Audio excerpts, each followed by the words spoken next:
السلام علیکم۔ آج ہم جس شخص کے بارے میں بات کرنے والے ہیں وہ گائکی کی دنیا میں بہت ہی اعلیٰ نام ہے۔ کچھ لوگ گاتے ہیں، کچھ لوگ سناتے ہیں، مگر عزیز میاں قوال وہ چیختے تھے، وہ پکارتے تھے جیسے ان کے سینے میں کوئی ایسا درد تھا جو دنیا کو سنانا ضروری تھا۔ عزیز میاں قوال کا اصل نام عبدالعزیز تھا۔ 17 اپریل 1942 کو دلی کے علاقے اعظم گڑھ میں پیدا ہوئے۔ ہجرت کے بعد ان کا خاندان پاکستان کے شہر لاہور میں آباد ہوا۔ بچپن ہی سے صوفی کلام، قوالی اور موسیقی کی طرف غیر معمولی لگاؤ تھا۔ وہ صرف سننے والے نہیں تھے، وہ ان سے سنانے والے تھے۔ بچپن میں لاہور کی گلیوں میں ایک شرارتی بڑا لڑکا کتابیں اور قوالی کی محفل میں جاتا۔ استاد عبدالوحید خان کی موسیقی کی تربیت لیتے ہوئے جوان ہوا۔ جہاں دوسرے قوال اپنی میٹھی آواز سے دل جیتتے تھے، وہاں عزیز میاں نے ایک مختلف راستہ چنا۔ ان کی آواز کمدردی تھی، ان کا انداز دیوانگی بھرا ہوا تھا، اور ان کا کلام وہ فلسفہ، سوال اور درد کا مزاج تھا۔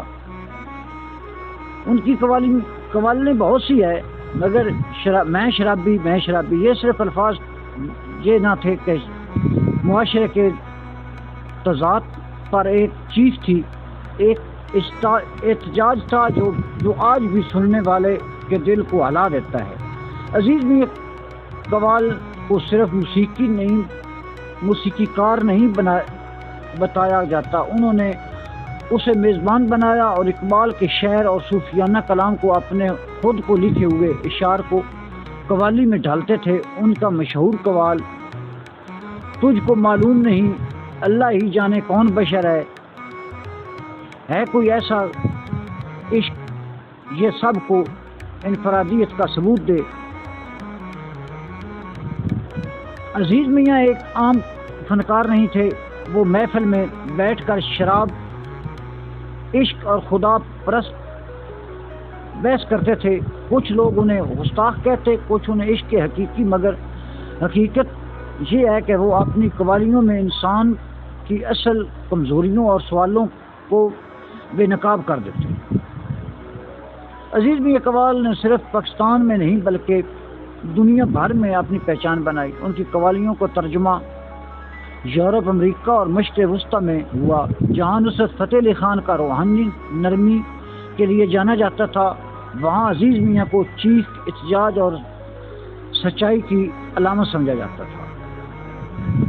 13 دسمبر 2000 کو عزیز میاں قوال ایران میں ایک محفل قوالی کے دوران دل کا دورہ پڑنے سے ان کا اس جان فانی سے رخصت ہو گئے، مگر آج بھی ان کی آواز زندہ ہے۔ وہ دیوانہ جو قوالی کی صرف گانے نہیں آیا تھا بلکہ اسے انسانیت کی پکار بنایا گیا۔ ایران میں محفل قوالی کے منتظر ایک اچانک خاموشی اور پھر ان کے مزار پر پھول چڑھے۔ یہ ہے انسان کی اصل حقیقت۔ عزیز میاں قوالی دنیا کو یہ سکھایا کہ قوالی صرف موسیقی نہیں بلکہ روح کا احتجاج ہے۔ وہ اپنی ہر قوالی میں یہ کہہ گئے کہ انسان چاہے شرابی ہو یا پارسل، آخر کار اس کا منزل خدا ہی ہے۔ یہ ویڈیو جن کو اچھی لگے وہ لائک کریں، شیئر کریں، سبسکرائب کریں اور بیل آئیکن کو دبائیں۔